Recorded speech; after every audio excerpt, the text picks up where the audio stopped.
Hello সবাইকে, কেমন আছো সকলে? আশা করি অনেক অনেক ভালো আছো। Welcome back to my channel. জানো তো, গত এক সপ্তাহ ধরে শুধু কলকাতায় যাচ্ছি। তো আজকের দিনটা ভেবেছিলাম বাড়ির সকলের সঙ্গে কাটাবো, আজকের দিনটা ছুটি।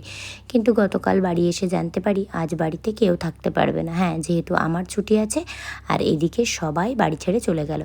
কোথায় চলে গেল? হ্যাঁ, বাড়ি ছেড়ে আজকে সবাই চলে গেল ডক্টরের কাছে। হ্যাঁ, দিদি আজকে মা, শাশুড়ি মা, পিসি সবাইকে নিয়ে চলে গেছে ডক্টরের কাছে। বাড়িতে আমি একা, কিন্তু আমার জন্য একটা সারপ্রাইজ রেখে গেছে। এই দেখো, এনাকে আমার ভিডিওতে আগে কখনো তোমরা দেখোনি। ইনি হলেন আমার হাজব্যান্ডের দিদা, মানে আমার দিদা শাশুড়ি, আমার শাশুড়ি মায়ের মা। বাড়ি থেকে যেহেতু সবাই খুব সকাল সকালই বেরিয়ে গেছে, সেই কারণেই আমাকেও খুব সকাল সকালই ঘুম থেকে উঠতে হয়েছে। যাই হোক, এ বাড়িতে রয়েছি আমি, হাজব্যান্ড আর দিদা, আর ও বাড়িতে রয়েছে বাপি আর বিশাল। যাই হোক, স্বাভাবিকভাবেই আজকে সংসারের সমস্ত দায়িত্ব আমার। সকাল থেকে চা বানানো থেকে শুরু করে রাতের ডিনার সমস্তটাই নাকি আজ আমায় বানাতে হবে। যাই হোক, সবাই অবশ্য তাড়াতাড়ি বাড়ি চলে আসবে, এসে বাড়িতেই লাঞ্চ করবে, ওই জন্যই সকাল সকাল বেরিয়েছে। তো আমি আমার জন্য, হাজব্যান্ডের জন্য আর দিদার জন্য চা বানিয়ে নিলাম। এখন চা খেয়ে তারপর সোজা চলে যাব বাজারে। এই টাইমটুকু অবশ্য দিদাকে একটু একা একা থাকতে হবে, তারপর হাজব্যান্ড এসে দিদার কাছে থাকবে আর আমি রান্নাটা ও বাড়িতেই করব। সবার জন্য রান্না এক জায়গাতেই করব। আর দেখো, আমি ক্যামেরা ধরেছি আর দিদা মাঝে মধ্যে প্রচণ্ড হাসছে, একটু লজ্জাও পাচ্ছে। যাই হোক, দিদা কত গল্প করছে, সব গল্প তোমাদের একদিন সময় করে শোনাবো। যাই হোক, আমি চা খেয়ে তারপর সোজা চলে এসেছিলাম এ বাড়িতে। এ বাড়িতে এসে একটু সুন্দর করে সাজুগুজু করে নিয়েছি, তারপর সমস্ত ঘর লক করে এখন বেরোচ্ছি বাজারে। আর তো আজ কয়েকদিন ধরেই শুরু হয়েছে বৃষ্টি। এই বৃষ্টির জন্য কোথায় যাব, কি করব, কিচ্ছু বুঝতে পারছি না। যাই হোক, চারিদিকে তো বৃষ্টির জল জমে একাকার অবস্থা। আমাদের বাড়ির সামনের একদম, আমি চলো এই যে তোমাদেরকে রাস্তায় এনে দেখাই একটু। এই যে দেখো, আমাদের বাড়ির সামনেটা পুরো একদম জল জমে গেছে। এখান থেকে তোমরা যতটা একটু হালকা করে দেখতে পাচ্ছ, একদিন সময় করে তোমাদের ওখানে নিয়ে গিয়ে দেখাবো। এখান থেকে আমি যেখানে দাঁড়িয়ে আছি, এখান থেকে যত দূর চোখ যায় প্রত্যেকটা জমি কিন্তু আমাদের। যাই হোক, দেখো এই যে আমি ইউজ করছি, আজকেই ইউজ করলাম মেট্রোর সেই ছাতাটা। খুব সুন্দর ছাতাটা, কিন্তু বেশ বড়সড়। আমি যে জায়গাটায় দাঁড়িয়ে আছি, এখান থেকে ওই যে সোজাসুজি দেখা যায় ওইখানে আমাদের পরপর 4টে তাল গাছ ছিল। হ্যাঁ, তো এরকম বৃষ্টিতে জল জমে যেত আর আমাদের তখন নৌকাটা বার করা হতো। বেশ বড় সড়ো নৌকো ছিল। তো নৌকো করে আমরা ওখানে যেতাম, গিয়ে তালগুলো ওই জলের মধ্যে পড়ে ডুবে ভেসে ভেসে থাকতো আর আমরা নৌকার ওপর থেকে তালগুলোকে তুলে নিতাম। কত শাপলা তুলতাম, বেশ ভালো লাগতো। সেই ছোটোবেলার স্মৃতিগুলো সত্যি ভীষণ ভীষণ ভীষণ ভালো লাগে। আর এখন যখন মনে পড়ে প্রচণ্ড কষ্ট হয়, মনে হয় সত্যিই যদি ছোটোবেলায় ফিরে যেতে পারতাম। যাই হোক, আমি আর হাজব্যান্ড মিলে বাজারের উদ্দেশ্যে রওনা দিয়ে দিয়েছি। বাজারে পৌঁছেও গেছি, আর বাজারে ঢুকেও বৃষ্টিতে একাকার অবস্থা। কি মাছ নেব, কি করব, কিচ্ছু বুঝতে পারছি না। সব কিছু যেন মাথার ওপর দিয়ে চলে যাচ্ছে। বেশ গত কয়েকদিন ধরে বাজারে আসার কথা মনে পড়লেই মনে হয় যে বাজারে গিয়েই কিছু ট্যাংরা মাছ নেব। এখন তো ডিম ভরা ট্যাংরা পাওয়া যাবে, বেশ ভালো হবে। কিন্তু ট্যাংরা মাছগুলো দেখে একদম ভালো লাগছিল না। যাই হোক, ট্যাংরা মাছও নিতে পারলাম না। আর জিওল মাছ বেশ কয়েকদিন ধরে, বলবো না, প্রায় 1 মাস ধরে মনে হয় বাড়ির জিওল মাছ খেয়ে খেয়ে এখন আর জিওল মাছ খেতেও ইচ্ছে করছে না। যাই হোক, কি মাছ নিলাম, কি বাজার করলাম, পুরোটাই তোমাদেরকে পরে দেখাবো। বাজারের মধ্যে আর মানে বৃষ্টির মধ্যে ক্যামেরা ধরতেই পারছিলাম না। যাই হোক, এই যে দেখো, শাকগুলো কিন্তু বেশ পছন্দের ছিল আমার। শাকগুলো একদম টাটকা টাটকা। যাই হোক, তাড়াতাড়ি করে বাড়ি যেতে হবে। এখন আমি ভাবছি বাড়ি গিয়ে আমাকে হুটোপাটা করে এতগুলো মানুষের জন্য রান্না করতে হবে। আমি এবার রান্নাটা সেরে উঠতে পারবো তো? সমস্ত ওদিকে সবজি বাজার মোটামুটি কমপ্লিট হলো। এবার মাছ বাজার। আগে কিছুটা মাছ নিয়েছি, এরপর ভাবলাম যে সারা বছর আমাদের বাড়িতে কিছু থাকুক না থাকুক, আমার জন্য কাতলা মাছটা ফ্রিজে রাখতেই হবে। আর ইলিশ মাছের সময় হলে তো আর কোনো কথাই নেই, ইলিশ মাছটাও নিতে হবে। কিছু হোক বা না হোক, ইলিশ মাছ আর কাতলা মাছ আপাতত ফ্রিজে সবসময় আমার জন্য থাকে। কিছু না হলেও ওই একটা দিয়ে একটু হালকা পাতলা, মানে 1 পিস কি 2 পিস মাছ দিয়ে একটু হালকা পাতলা করে ঝোল হলেই আমার চলে যাবে। হ্যাঁ, কেননা মাছ ভাজাটা আমি খুব একটা খেতে পছন্দ করি না। মাছ ভাজা আমার কখনোই খুব একটা প্রিয় নয়। তবে আমার হাজব্যান্ডের মাছ ভাজা ভীষণ ফেভারিট। ওর আবার একটু মাছ ভাজা হলে আর একটু আলু সেদ্ধ হলে আর কিচ্ছু চাই না। তো বাজার থেকে চলে এসেছি, চলে এসে এখন আগে ভাত বসাচ্ছি। ভাতটা হয়ে যেতে যেতে এদিকে আমার সব ধোয়া গোছানো হয়ে যাবে। আজকে কেউ বাড়ি নেই, আজকে সবাই গেছে ডক্টর দেখাতে। হ্যাঁ, মা, দিদি, পিসি, শাশুড়ি মা সবাই। তো ও বাড়ির আর এ বাড়ির রান্না আমি এক জায়গাতেই করব। তো চালটা ধুয়ে নিই, তারপর তোমাদেরকে দেখাচ্ছি বাজার থেকে কি বাজার করে আনলাম। ওয়েদারের যে অবস্থা, টিপ টিপ টিপ টিপ ঝিরিঝিরি ইলশে গুড়ি বৃষ্টি হচ্ছে।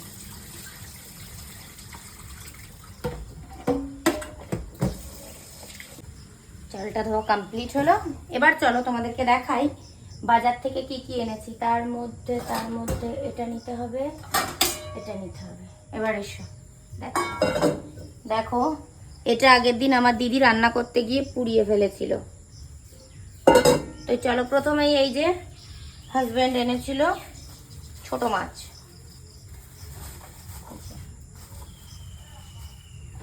ছোট মাছ। তারপর মাছই দেখাই আগে, তারপর এই যে এখানে নিয়ে নিয়েছিলাম রুই, রুই। তারপর নিয়ে নিয়েছিলাম, মাছটা এখানে রাখি, মাছের মাথা, মাছের মাথা। আর এখানে নিয়ে নিয়েছিলাম মাছের তেল। সব এখন এগুলোকে পরিষ্কার করে ধুতে হবে।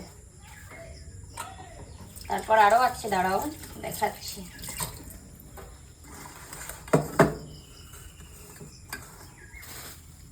তিন রকম সবে হলো। এখনো লাগবে বাটি,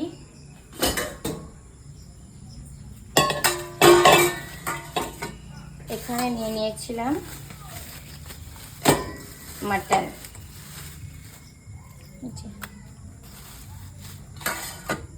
আর এখানে নিয়ে নিয়েছিলাম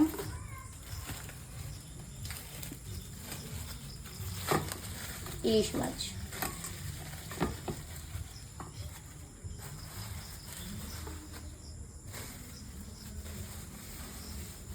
ছোট মাছগুলো ছোট্ট একটা বাটিতে রাখি।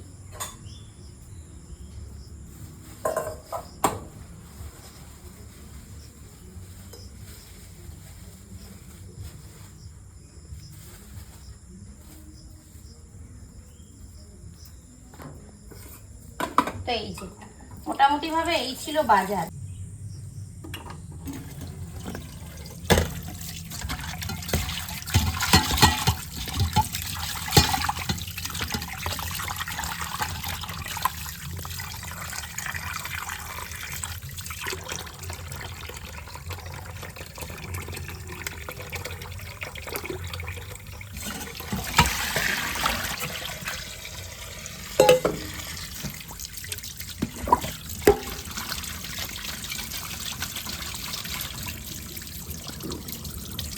ছোটবেলা থেকেই মাকে দেখতাম বাড়িতে মাছ মাংস এলে খুব সুন্দরভাবে বাটিতে করে সাজিয়ে নিয়ে আমাদের বাড়িতে শ্যালো ছিল, শ্যালোর জলে নিয়ে যেত, খুব সুন্দর করে ধুয়ে আনতো। তো সেই অভ্যাসটাই রয়ে গেছে। তো সেখান থেকে যদি কেউ আমাকে মাছ বা মাংস ধুয়ে দেয়, সে যে যতই ধুয়ে দিক না কেন, আমার নিজের হাতে একবার মাছ বলো মাংস বলো সুন্দরভাবে ধুয়ে না নিলে আমার শান্তি হয় না।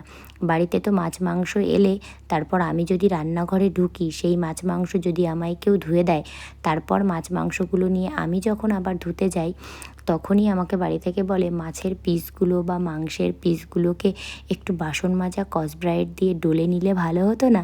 যাই হোক, কি বলো তো, ওটা আমার একটা মনের ব্যাপার, নিজে হাতে না ধুলে আমার ঠিক ভালো লাগে না। যাই হোক, ছোটোবেলা থেকেই মাকে দেখেছি যে বলতে শুনেছি ইলিশ মাছের পিস নাকি ইলিশ মাছ খুব একটা ধুতে নেই, তাহলে নাকি ইলিশ মাছের স্বাদটাই চলে যায়। শুধু মা না, আরও অনেকেই আমাকে বলেছে। সে কে শোনে কার কথা, আমার কথা হলো মাছ ভালো করে ধুতে হবে, তাই ধুতে হবে। তো দেখো, আমি সুন্দরভাবে এখানে মাছের পিসগুলো খুব সুন্দর করে করে ধুয়ে নিচ্ছি। আর ওদিক থেকে বিশাল আমাকে বলছে, বিশাল ক্যামেরা ধরে আছে, বলছে দিদি এক কাজ করো, পাশেই তো সাবানের বাটিটা রয়েছে, স্কচব্রাইটটা নিয়ে আচ্ছা করে একটু ডলে ধুয়ে এদিকে তো আমি মাছগুলো ভালো করে ধুয়ে নিচ্ছি। এখনও মাংসটা ধোয়া বাকি রয়েছে। আমি ভাবছি শুধু যে সবাই এলে আমি টাইম মতো ভাত তরকারি রান্না করে দিতে পারবো তো, এটাই আমার টেনশন হচ্ছে। তারপর ওদিকে তো দিদা একজন বয়স্ক মানুষ রয়েছে, ওনার খাবারটাও আমাকে তাড়াতাড়ি পৌঁছে দিতে হবে। এদিকে আবার দেখো শিক্ষার শেষ নেই, শাশুড়ি মা আবার শিখিয়েছে এই যে ইলিশ মাছের মাথার মধ্যে কালো কি একটা জিনিস থাকে, এটাকে আবার পরিষ্কার করে নিতে। সকালে যখন আমি বাজারে গেলাম, বাজার থেকে আসার পথেই কিন্তু আমার মাথাটা প্রচণ্ড যন্ত্রণা করছিল। আসলে কি বলতো, যেহেতু কলকাতা থেকে গতকাল অনেকটাই রাতে ফিরেছি, তারপর আবার মাথার মধ্যে প্রচণ্ড প্রেশার একটাই কারণে, এতগুলো মানুষের রান্না করতে হবে, তারপর রাতে ঘুম হয়নি, এইসব মিলিয়ে মিশিয়ে নানান চিন্তাধারা রয়েছে। যাই হোক, একার ব্যাপার হলে কোনো ব্যাপারই নয়, যেহেতু এতগুলো মানুষের রান্না, তারপর দিদা একজন বয়স্ক মানুষ এসে রয়েছেন, ওনার খাবারটাও তো আমাকে টাইম মতো দিতে হবে। আমরা না হয় একটু লেটে খেলাম কোনো ব্যাপার না, দিদার বয়স হয়ে গেছে, ওনারা খাবারটা একটু সকালই খান, ওনার খাবারটা তো আমাকে টাইম মতো দিতে হবে। তারপর এর মধ্যে যদি আবার বাপি বাড়ি চলে আসে, বাপি বাড়িতে এসে তাড়াতাড়ি খাবার হলো করে চিৎকার করতে থাকবে, এই সব টেনশানে আমার হয়ে যাচ্ছে আর কি। যদিও কেউ আমাকে হেল্প করে দেওয়ার থেকে আমার নিজের কাজ আমি নিজে করতেই ভালোবাসি, তা সত্ত্বেও টেনশান একটাই, এতগুলো মানুষের ব্যাপার যে। যাই হোক, ওদিকে হাজব্যান্ড আমাকে ফোন করে জোর দিতে থাকছে যে হয়ে যাবে, তুমি পারবে, কোনো চাপ নেই। যাই হোক, তারপর বিশাল বলল, দিদি চলো 1 কাপ চা খেয়ে নিই, যা হয় দেখা যাবে। তো বিশাল ওদিকে বসে একটু দেখছে, আমাকে একটু ক্যামেরা ধরে দিচ্ছে, এরই মধ্যে পিসি আবার ফোন করেছে। তারপর দেখো, একেতেই এতগুলো মানুষের রান্না, এরই মধ্যে অজস্রবার ফোন আসছে, আমি ফোনগুলোকে রিসিভ করব না রান্না করব কিছুই বুঝতে পারছি না। শেষমেশ সবাইকে চিৎকার করে বললাম যে তোমরা এবার ফোনটা রাখো, আমার কাজটা আমাকে করতে দাও, নইলে বাড়ি এসে কেউ আর খেতে পাবে না। যাই হোক, তো আজকের মেনু আমি ঠিক করেই রেখেছিলাম বাজার থেকে এসেই, যে আলু বেগুন দিয়ে রুই মাছের ঝোল করব, আর মাছের তেল দিয়ে একটু পেঁয়াজ দিয়ে ভাজবো, আর মাটন করব। তো এটুকুই রান্না করতে করতে অনেকটা দেরি হয়ে যাবে আমি জানি, তো আর বেশি কিছু প্রেশার নেই। জানো তো, আমার মা বরাবরই কোনো মাংস খেতেই খুব একটা পছন্দ করে না। আমার মার একটু মাছ হলেই আর কিছু চায় না, তাও নর্মাল, কোনো মশলা দিয়ে কোনো কিছু খেতে আমার মা খুব একটা বেশি পছন্দ করে না। তো এই আলু বেগুনের ঝোলটা মা খুব পছন্দ করে, সেই জন্যই ভাবলাম যে মায়ের জন্য আলু বেগুনের ঝোলই করি আজকে, মা খেতে খুব পছন্দ করবে। আর যেহেতু বাইরে থেকে আসবে, তারপর এসেই একটু এরকম মায়ের পছন্দের খাবার হলে মায়ের ছোটোবেলায় আমরাও যখন এরকম স্কুলে যেতাম, টিউশন যেতাম, আর মা বাড়িতে বসে কাজকর্ম করতো, হাজারো কাজকর্মের মধ্যে দিয়ে মা ভাবতো যে আমি আর দিদি বাড়িতে এসে কোন খাবারটা পেলে সব থেকে বেশি খুশি হব। মাছের তেলটা আর একটুও রাখলাম না, মাছের তেলটা পুরোটাই করে ফেললাম। আর মাছের তেলটা আমি আজকে আর বেগুন দিয়ে করব না, মাছের তেলটা আমি শুধু আজকে পেঁয়াজ দিয়ে করব। যেহেতু বেগুন দিয়ে আলু বেগুনের ঝোল করছি, সেই জন্য মাছের তেলটা আমি শুধু পেঁয়াজ দিয়ে করব। শুধু পেঁয়াজ দিয়ে মাছের তেল করলেও কিন্তু দুর্দান্ত লাগে খেতে। এই মাছের তেলের সঙ্গে আর কিছু লাগবে না, শুধু মাছের তেল দিয়েই 1 থালা ভাত খাওয়া হয়ে যাবে। আমার তো মাছের তেল ছোটোবেলা থেকেই ভীষণ পছন্দের।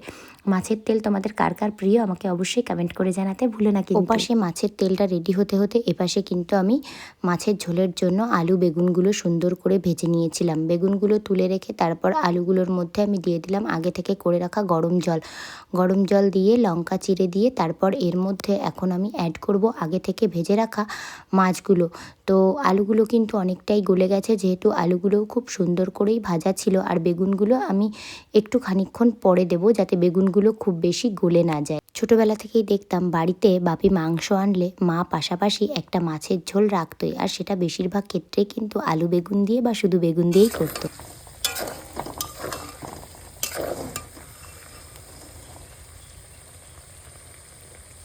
মাছের তেলটা কিন্তু খুব সুন্দরভাবে হয়ে গেছে, মাছের তেলটা নামিয়ে নিয়েছি। এবার এদিকে কিন্তু আমার আলু বেগুনের ঝোলটাও হয়ে গেছে। এবার আমি দিয়ে দেবো ফোড়ন।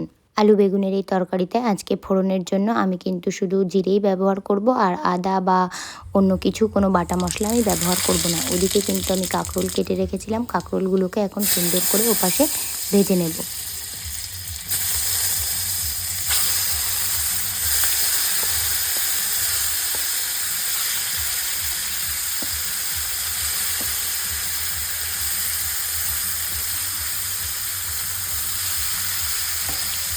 জানো তো, ছোটোবেলা থেকেই মাকে দেখেছি, যখনই চটজলদি কোনো রান্না করতে হতো তখনই তাড়াহুড়ো করে মা বেগুন কেটে নিয়ে বেগুন দিয়ে কোনো একটা ঝোল করে দিত, যে কোনো মাছের ঝোল বলো, বেগুন দিয়ে তাড়াহুড়ো করে দিত।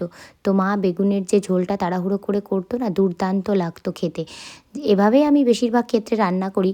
আলাদা করে কড়াইয়ে জল দিয়ে লবণ আর হলুদ দিয়ে জলটাকে ভালো করে ফুটিয়ে নিয়ে তারপরে কেটে রাখা বেগুনগুলোকে ওর মধ্যে দিয়ে দিত। দিয়ে তারপর যে কোনো মাছের ঝোল হলে মাছটাকে অ্যাড করতো, করে তারপর কিন্তু নামিয়ে নিয়ে ফোড়ন দিয়ে দিত। দুর্দান্ত লাগতো খেতে, আর বেগুনগুলো এলিয়ে যেত না, খুব সুন্দরভাবে নরমভাবে গলে যেত, কিন্তু বেগুনগুলো ওইভাবে এলিয়ে যেত না। বেশ দুর্দান্ত লাগতো খেতে। আমি বেশিরভাগ ক্ষেত্রে কখনো বেগুনের ঝোল বা আলু বেগুনের ঝোল রান্না করতে হলে ওই প্রসেসটাতেই রান্না করি, আমার বেশ ভালো লাগে। আলু দিলে ব্যাপারটা কি হয়, আলুটা আগে থেকে ভেজে রাখতে হয়, কিন্তু শুধু বেগুন দিয়ে করলে সেটা একটু তাড়াতাড়ি হয়ে যায়। যাই হোক, আমার তো মোটামুটিভাবে রান্না কমপ্লিট। এবার আমার চিন্তা গেছে কেউ এলে অন্তত আমি মুখের সামনে কিছু একটা দিতে পারবো। তো এখন আমি মাটনটাকে সুন্দরভাবে ম্যারিনেট করে রেখে দেবো।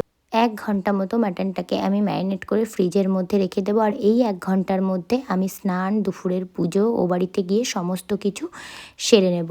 আর সবাই আসতে আসতে আমার মনে হচ্ছে মাটনটাও হয়ে যাবে। এবার দেখা যাক আমি পারি কি না। এদিকে কাঁকরোলটাও ভাজা হয়ে গেছে, এবার আমি কাঁকরোলটা নামিয়ে নেব। 1 ঘন্টা টাইম পেয়েছিলাম, 1 ঘন্টার মধ্যে স্নান পুজো সেরে চলে এসেছি। আর মাটনটা 1 ঘন্টা ফ্রিজে রাখার পর এই পজিশনে আছে। আর এখন আমি কড়াইয়ে তেল দিয়ে দিলাম, সমস্ত কিছু ফোড়ন দিয়ে দেবো। ভালো করে ফোড়ন দিয়ে এবার আমি তাড়াহুড়ো করে মাটনটা করে নেব। তো ওদিক থেকে ফোন এসেছিলো, সবাই ট্রেনে উঠেও পড়েছে। সবার বাড়ি আসতে আসতে এখনও 1.5 ঘন্টা লাগবে। আর 1.5 ঘন্টার মধ্যে আমি আশা করি আমার মাটনটা খুব সুন্দরভাবেই রান্না করা হয়ে যাবে। হাজব্যান্ড এরই মধ্যে এসেছিলো, দিদার আর হাজব্যান্ডের খাবারটা আমি পাঠিয়ে দিয়েছি। বাপি বাড়ি চলে এসেছিলো, স্নান করে খেয়ে নিয়েছে মাছের ঝোল দিয়ে আলু বেগুন দিয়ে। বিশালও খেয়ে নিয়েছে, আমারই এখনও খাওয়া হয়নি। সেই চা খেয়েছি, মাঝে আরও একবার আমি চা বানিয়ে নিয়েছিলাম। যাই হোক, এবার তাড়াহুড়ো করে মাটনটা করব। দিদি অবশ্য বলেছিল আলু বেগুনের ঝোল তো রয়েছে, আর কাঁকরোল ভাজা রয়েছে, আর মাছের তেল রয়েছে, ওটা দিয়েই আমরা খেয়ে নেব, মাটনটা না হয় রাতে করব। আমি বললাম না, এত খাটাখাটনি করে আসবি, অসুবিধা নেই, আমি করে নেব, হয়ে যাবে, তো প্রবলেম নেই।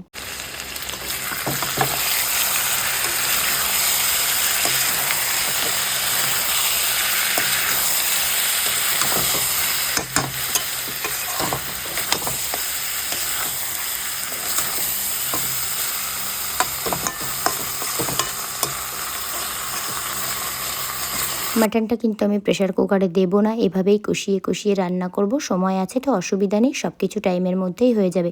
এদিকে আবার হাজব্যান্ড ফোন করে বলে আমি কিন্তু মাটন খাবো না, আমার জন্য মাছ ভেজে দাও। ওই জন্য আবার ওর দুপুরের খাবারের জন্য 1 পিস মাছ ভেজে দিলাম। এদিকে আলু কেটে রেখেছি, আলুগুলো আলাদা করে ভেজে নেব।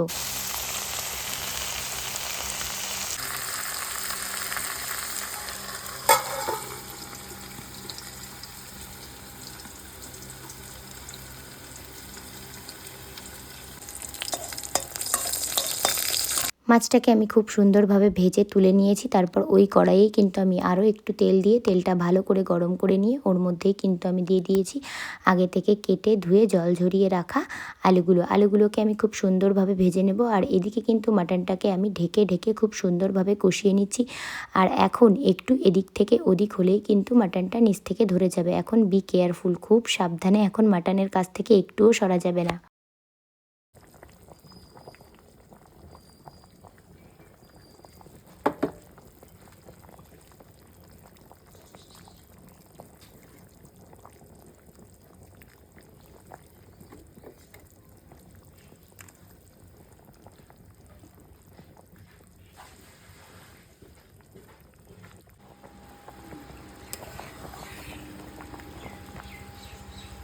এদিকে কিন্তু আমার মাটনটা একদম রান্না করা রেডি। আর ওদিকে দিদি, পিসি, শাশুড়ি মা, মা সবাই বাড়িতে চলে এসেছে। সবাই স্নানও করে নিয়েছে, এখন সবাই মিলে একসাথে খেতে বসবো। এরই মধ্যে হঠাৎ করে আমাদের বাড়িতে চলে এসেছিলো 3 জন গেস্ট। আমি আবার গেস্টদের জন্য একটু চা করলাম, চা দিয়ে দিলাম। এবার আমি এখন মাটনটাতে গরম মশলা দিয়ে নামিয়ে নেব।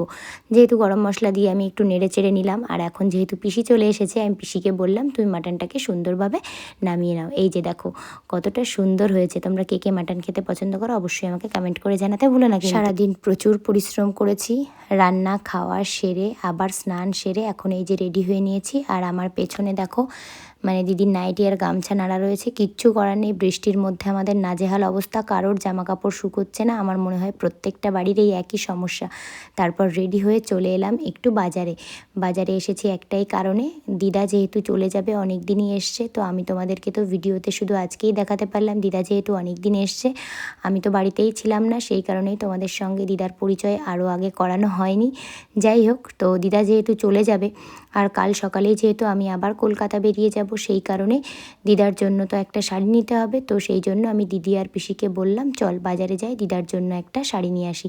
যাই হোক, প্রচুর শাড়ি দেখে ফেলেছিলাম, তো আমাদের মনে হলো কোন শাড়ি নেব। তারপরে এই যে এই শাড়িটা প্রত্যেকের খুব খুব পছন্দ হয়েছিল, এই শাড়িটাই আমরা দিদার জন্য নিয়ে নিয়েছিলাম। তো দিদার জন্য শাড়ি নিয়ে তারপর চলে গেছিলাম ফলের দোকানে। ফল নিতে হবে, যেহেতু বাড়িতে থাকছি না, কাল আবার কলকাতা পরপর কয়েকদিন, সেই কারণেই ফল টল নিয়ে রেখে দেবো পুজোর জন্য। মা তো রোজ রোজ বাজারে আসতে পারবে না, একটু বেশি করে ফল নিয়ে নিলাম, খেজুর নিয়ে নিলাম, তারপর নিয়ে নিয়েছিলাম মিষ্টি। এবারই ও বাড়ির জন্য পুজোর বাজার সমস্ত কিছু করে তারপর সোজা চলে এলাম বাড়িতে। তো বাড়িতে ফিরেই আমার জন্য রয়েছে সারপ্রাইজ। ঠিক সারপ্রাইজ বলবো না, আমি জানতামই, কিন্তু এটা আমার ভীষণ ভালোবাসার একটা জিনিস। হ্যাঁ, দিদি বাড়িতে এসেই আমার জন্য ভিজিয়ে রেখেছিল গোবিন্দভোগ চাল। তো বাজারে যাওয়ার আগে দিদি চালটা জল ঝরাতে দিয়ে ভালো করে নেড়ে রেখে গেছিলো। শুকিয়ে যাওয়ার পর বাড়ি এসে দিদি সুন্দরভাবে আমার জন্য রান্না করে দিয়েছিল পোলাও আর সঙ্গে মাটন। ভিডিওটা কেমন লাগলো জানিও। আজকের মতো টাটা, দেখা হচ্ছে পরবর্তী কোনো ভিডিওতে।